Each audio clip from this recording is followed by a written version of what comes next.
Холандија е една од најгусто населените и географски најниско позиционираните земји во светот, позната по своите брани, ветерници, кломпи, лалиња, велосипеди и толеранција.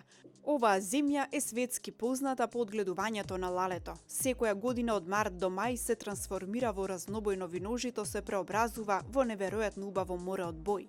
Благодарение на лалињата кои се одгледуваат со голема нежност, љубов и внимание, со право може да се каже дека Холандија е земја на лалињата. Истражувањата кажуваат дека првото лале било закопано на холандската почва во далечната 1593 година и од тогаш непрекинато се негува и одгледува. Лалето е всушност национално обележје на Холандија и се одгледува насекаде низ земјата во сите можни бои.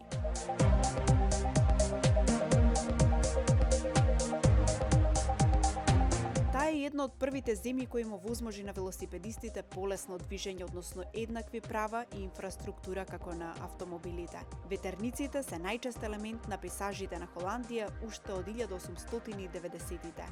Холандија е парламентарна демократија со уставен монарх, лоцирана во северно-западна Европа.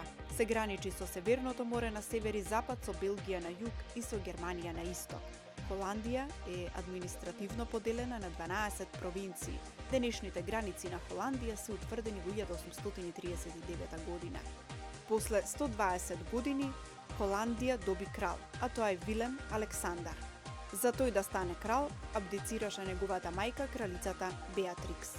Денеска во Музеот на современа уметност Холандската амбасада организира прослава на денот на холандскиот крал Вилем Александар во Скопје.